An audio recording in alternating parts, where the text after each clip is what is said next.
Donc du coup, je vais commencer par vous présenter l'outil Biwi qui va vous permettre de mesurer les différents indicateurs dont vous aurez besoin. Donc pour commencer cette démonstration, on va partir sur la partie web de Biwi, c'est-à-dire que c'est là où vous allez pouvoir consulter les tableaux de bord que vous aurez créés, ou alors consulter les tableaux de bord qui ont été partagés avec vous par des personnes dans votre société.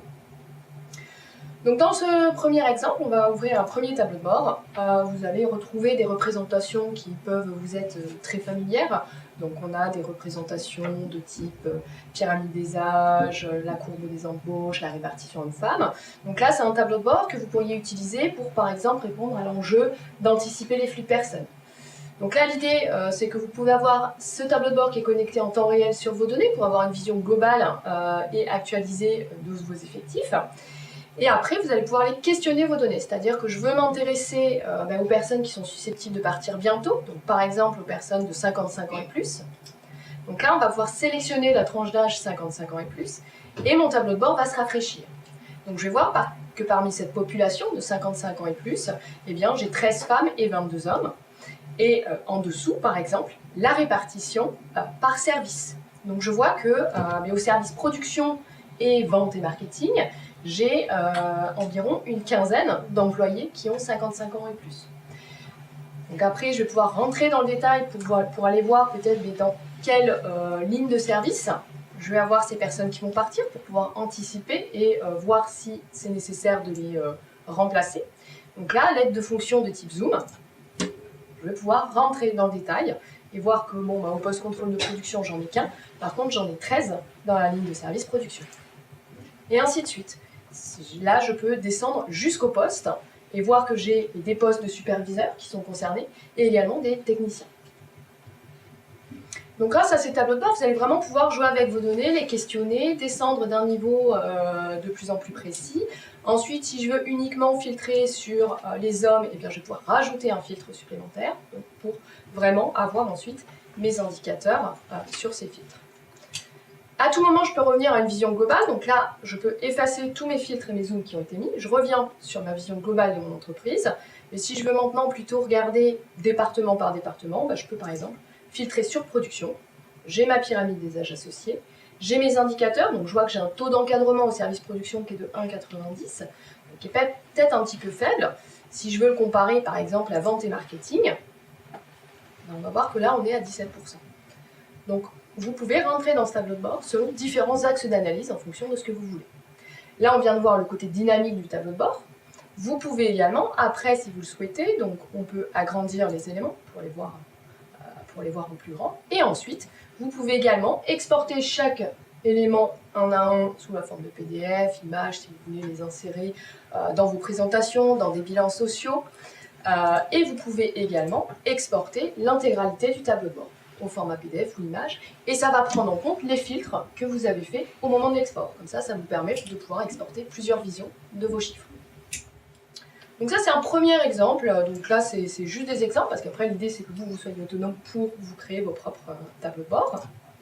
Et donc, on peut en regarder un deuxième qui, là, répond plus à un enjeu qui est la rétention de vos talents, la rétention des salariés. Donc un tableau de bord sur lequel je vais pouvoir mesurer mon taux de turnover, et notamment peut-être par service, pour voir là dans les 6 derniers mois combien j'ai eu de départ, combien j'ai eu d'arrivées, et pouvoir prendre des actions nécessaires si jamais on voit qu'à un endroit j'ai un turnover important. Donc là, si on regarde ce tableau de bord, vous avez votre taux d'absentéisme et turnover sur les 6 derniers mois. Donc là, on traite à la fois de deux sujets, l'absentéisme et le turnover, mais d'une vision par service pour voir ce qui se passe dedans. Donc là, on peut constater qu'au service informatique, on a 6,5% de turnover. Si je sélectionne ce service, vous l'aurez compris, tous les indicateurs s'actualisent. Donc on voit que on a quand même un effectif de 28 à aujourd'hui, on a 8 départs et 5 arrivées. Pareil, je peux aller zoom.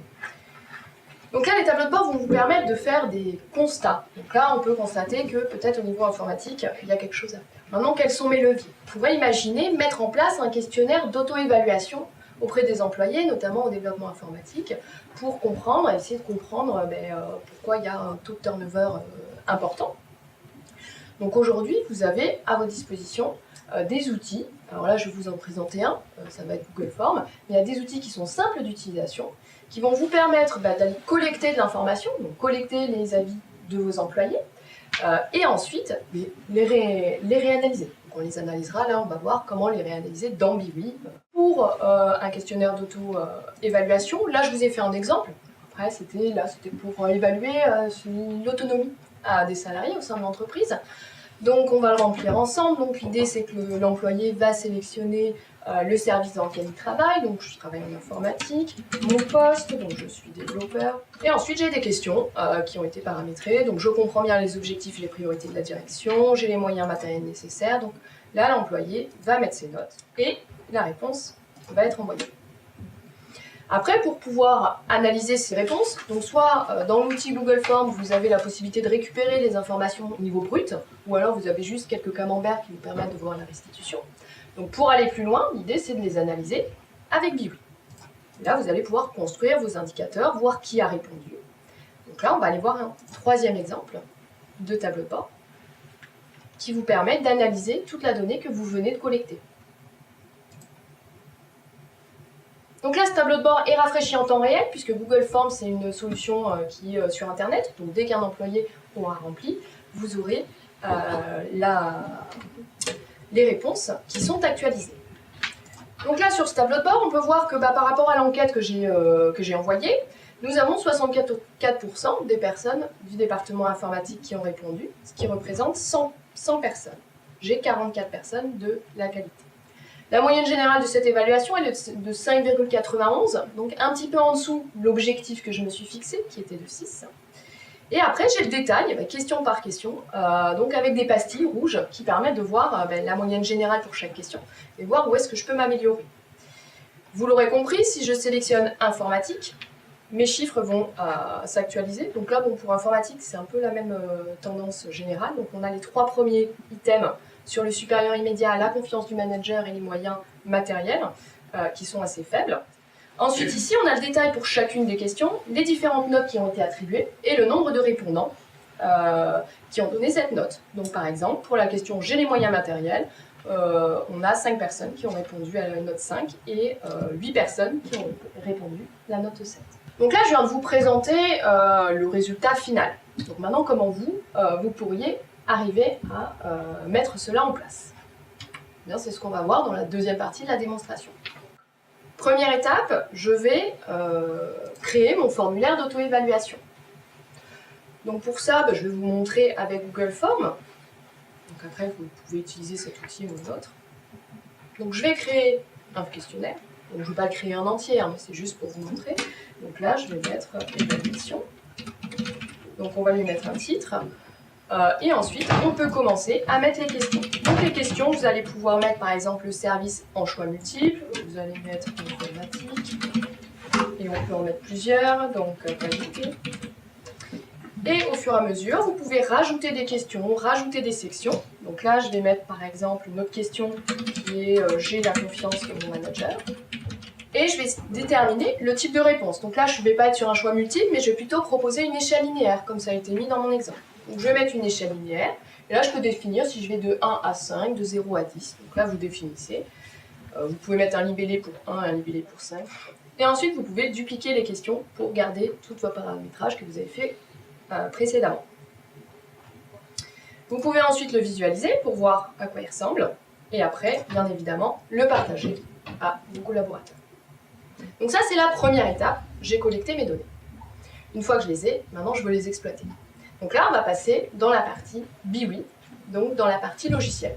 Donc ce qu'il faut savoir sur notre outil, vous avez d'abord la partie web qui vous permet de consulter les tableaux de bord qui ont été créés. Donc là, vous pouvez les consulter depuis un PC, depuis une tablette, voire un smartphone.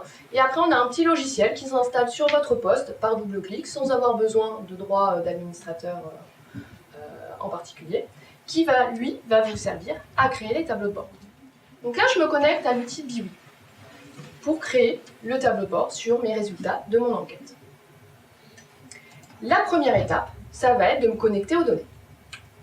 Donc là, Piwi va pouvoir se connecter à vos données, alors que ce soit vos données de votre SIRH, soit elle est présente dans des bases de données qu'on va pouvoir accéder directement. Donc là, on voit qu'on peut se connecter directement à la base de données. Soit votre SIRH est un outil qui est en ligne, donc on va utiliser des services web pour aller interroger la donnée. Ou alors vous en faites des extractions, donc ça beaucoup plus classique, des extractions Excel, des extractions CSV. Vous allez pouvoir également analyser de la donnée des réseaux sociaux ou de Google Analytics. Donc, première étape, je définis les différentes connexions dont je vais avoir besoin. Sachant qu'après, dans le tableau de bord, je peux utiliser des données de connexions différentes. Il n'y a pas de souci, on peut les mettre en relation. Donc, première étape, vous créez vos connexions. Deuxième étape, une fois que j'ai créé ma connexion, je vais créer des sources de données, c'est-à-dire le périmètre de données que je vais analyser. Si je me connecte sur votre SIRH, après, quand je vais créer un tableau de bord, soit je veux créer un tableau de bord sur mes effectifs, pour traiter justement de mes flux de personnes, soit je veux plutôt étudier la rémunération, ou alors encore l'absentéisme. Donc là, en fait, en fonction du tableau de bord, je vais définir mon périmètre de données. Si je suis dans un exemple simple comme Excel, je peux avoir un fichier Excel avec 10 onglets, un qui me traite de l'absentéisme, l'autre j'ai mon export des effectifs, dans un autre j'ai les résultats des parcours de formation. Vous allez dire, là pour l'instant je vais m'intéresser qu'à l'effectif et qu'à la rémunération. Vous faites une première source sur vos effectifs, une deuxième source sur l'onglet rémunération, et après ce sera dans le tableau de bord que vous mettrez ces données en perspective. Vous allez les lier entre elles. Pour notre exemple, j'ai une source de données qui est les résultats de l'enquête. C'est en fait quand vous faites un questionnaire d'auto-évaluation avec Google Forms, il vous met à disposition un fichier Excel Google Sheet qui est en ligne, dans lequel il va stocker les réponses qui ont été données par les salariés. J'ai déjà créé ma source. Donc là, c'était tout simple, j'ai choisi l'onglet qui contient les réponses. Maintenant, je vais créer mon document. Donc, quand je vais créer mon document, je choisis ma source de données. Donc là, je prends résultat enquête. Donc comment ça se présente? Sur la gauche, vous avez l'ensemble des champs qui sont à votre disposition pour pouvoir mener vos analyses et calculer vos indicateurs. En haut, vous aurez l'ensemble des composants graphiques que vous allez pouvoir mettre dans votre tableau de bord. Donc on va avoir des graphiques en barre, en courbe, des diagrammes en secteur, donc les différentes représentations qu'on a vues tout à l'heure. Avant de commencer, pour construire mon tableau de bord, je vais aller regarder les données que j'ai. Donc, quelles ont été les données générées par mon questionnaire d'évaluation et surtout sous quelle forme je les ai. Eh bien, j'ai une colonne horodateur qui contient la date à laquelle l'évaluation a été faite. J'ai ma colonne service, le poste occupé et ensuite les notes de chaque personne qui a répondu pour chacune des questions. Donc à partir de là, je veux commencer par savoir qui a répondu à mon questionnaire et dans quel service. Donc je vais utiliser par exemple un diagramme en secteur. Là, je vais pouvoir configurer mon secteur, à savoir, dans la colonne valeur, ici, je vais mettre la valeur numérique que je souhaite analyser. Moi, c'est le nombre de personnes qui ont répondu. On a vu que ça correspond au nombre de lignes de mon fichier.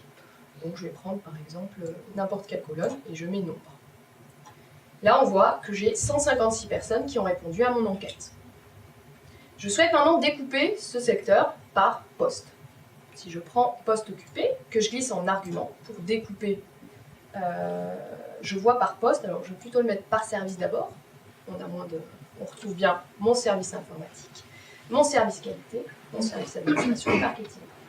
Après, si je voulais descendre au niveau du poste, alors le poste, le problème c'est que c'était un champ à saisie libre, donc là on peut se retrouver avec de nombreux postes, mais on peut imaginer quand même vouloir voir les postes. Je peux le mettre en dessous, mais par contre je vais plutôt me mettre du zoom pour pouvoir d'abord avoir ma vision globale. Donc j'ai mes 100 personnes qui ont répondu en informatique.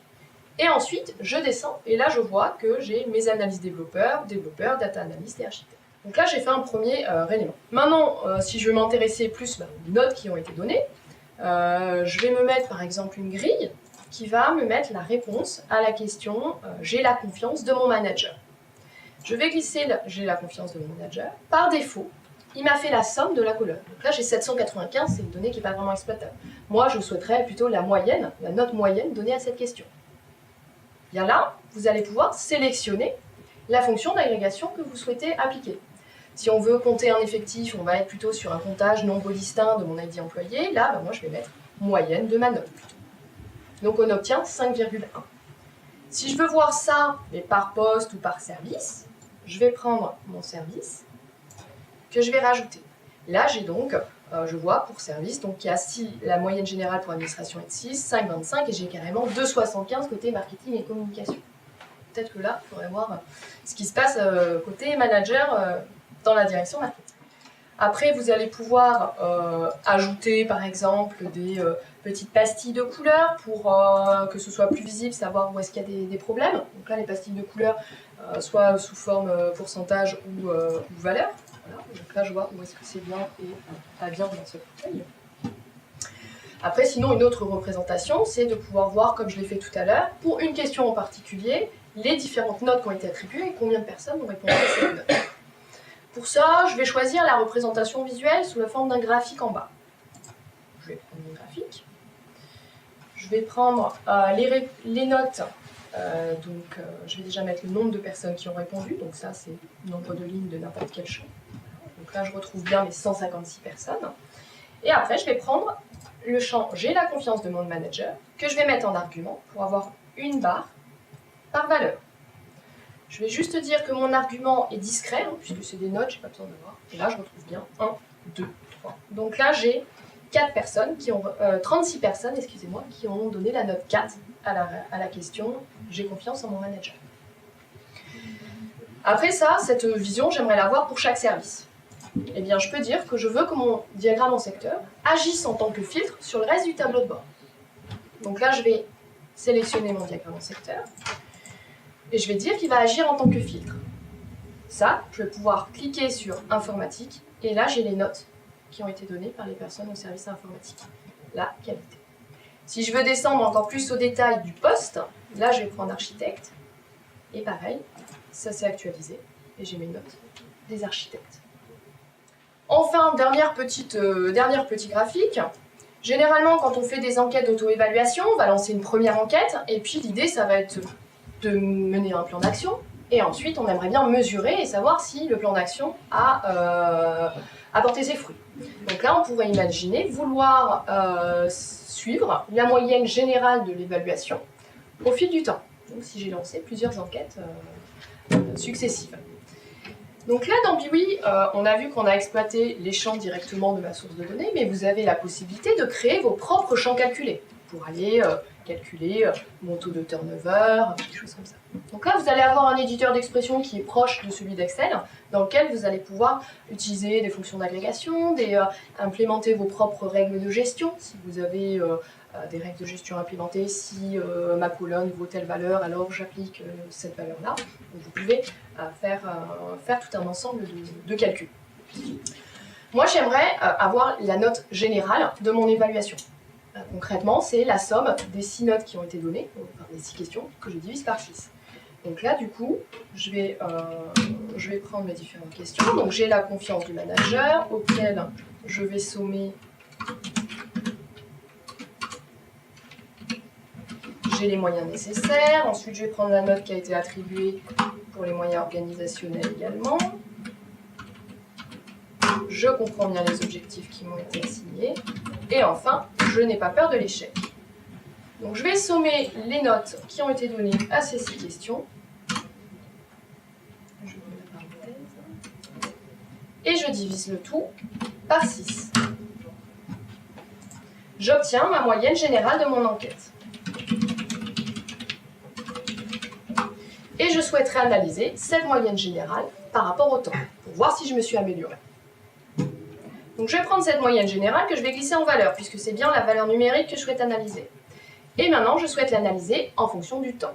Donc là, j'avais, par chance, la colonne horodateur qui me donnait la date à laquelle a été passée l'enquête. Et donc là, je vois que j'ai obtenu 108 en 2017. Je peux l'avoir au niveau année, mais après, je peux descendre au niveau mois-année. Et donc là, je vois que j'avais eu une enquête en juin et une enquête en novembre.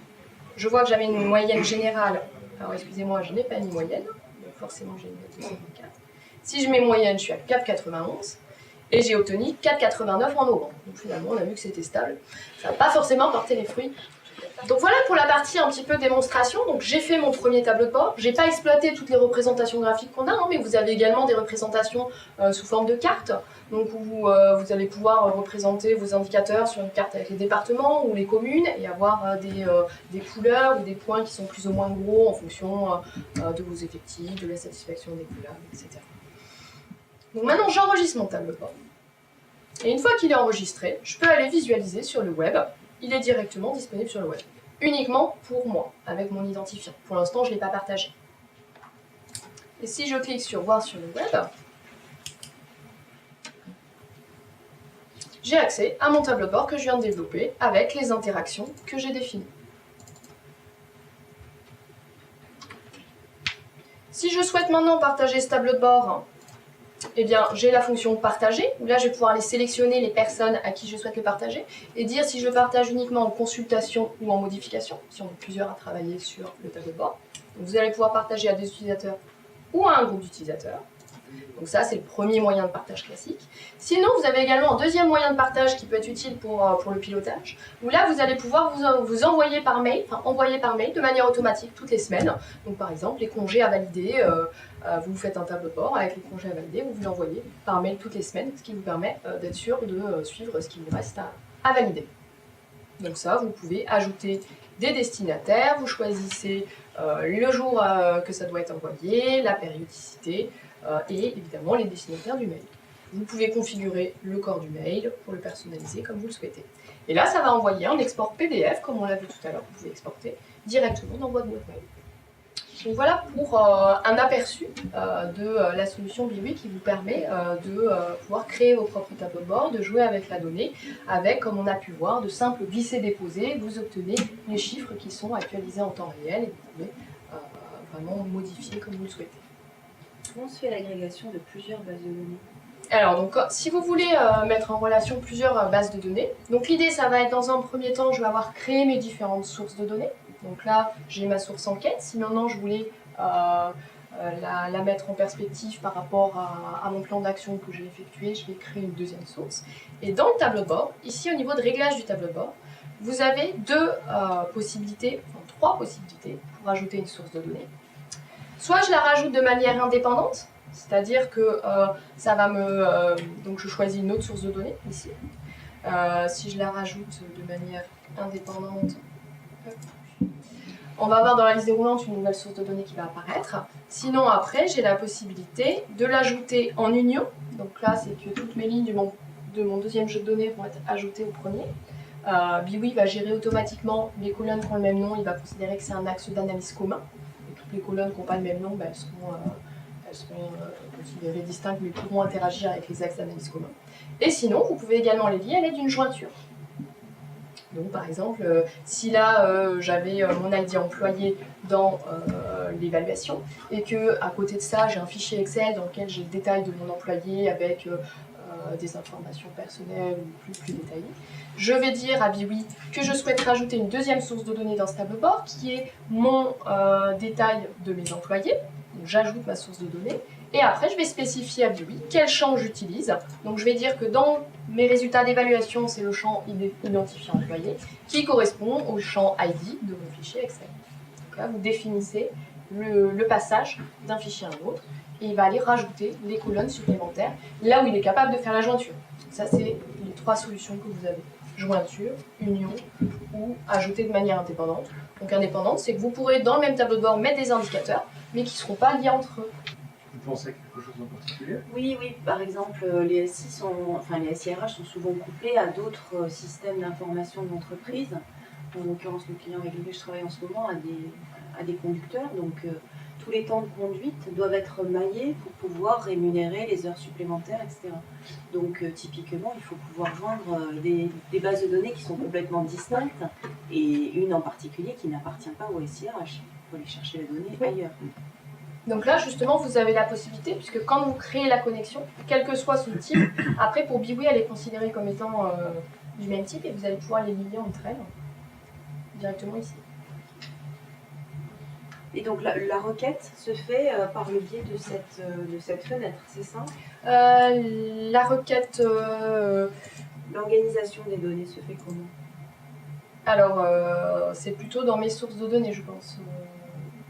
Là, si je veux les salariés de plus de 55 ans qui sont en CDI et qui ont travaillé pendant 200 jours et qui... Alors, soit on imagine que vous travaillez sur votre gros volume vous avez votre fichier Excel avec tous les employés. Dans ce cas-là, c'est dans Biwi que vous allez directement analyser vos données et mettre vos filtres. Donc vous pouvez mettre des filtres en disant je vais filtrer sur un âge supérieur à 55 ans. Vous allez ici mettre des filtres soit en dur, soit des filtres de manière dynamique et visuelle. Soit vous voulez uniquement vous concentrer sur cette population-là et après, à partir de cette population, calculer des indicateurs. Dans ce cas-là, c'est au niveau de la source de données, ici, qu'on va créer le périmètre de données que je souhaite analyser. Si je suis sur de l'Excel, je n'ai pas de choix, je prends toutes mes données. Mais par contre, si je suis sur un SIRH avec une base de données, là, je vais avoir un éditeur de requêtes, comme vous disiez, et j'en ai pas là, qui va vous permettre d'avoir la vue sur les différentes tables et de pouvoir sélectionner les champs qui vous intéressent, mettre des filtres appropriés. Donc, je filtre sur les plus de 55 ans. En fait, pour chaque type de connexion, quand on se connecte sur une base de données, on a un outil pour requêter. On pratique faire des requêtes SQL et c'est visuel pour le type SQL. Quand c'est sur du Excel, la requête c'est assez simple, c'est quel onglet je prends mon fichier Excel. Quand c'est sur du Google Analytics par exemple, on a une fenêtre spécifique qui dit voilà les indicateurs de visite de mon site internet que je veux. En fait, pour chaque type de connexion, on a un outil de requêtage dédié.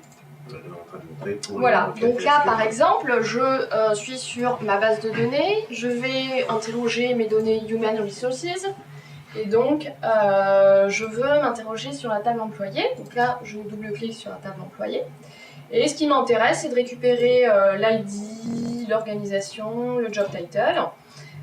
Et là, je vais pouvoir mettre en place des critères de filtre en disant je prends que ceux qui ont, et donc là je vais mettre une condition par rapport à ce champ-là. Vous pouvez le faire soit de manière vraiment visuelle ici, ça génère une requête SQL, donc après ça c'est plus pour les personnes qui ont les compétences, ou vous pouvez rajouter directement vos filtres de manière SQL ici, mais sinon l'outil accepte les critères ici de manière un peu plus textuelle et il les transforme en SQL.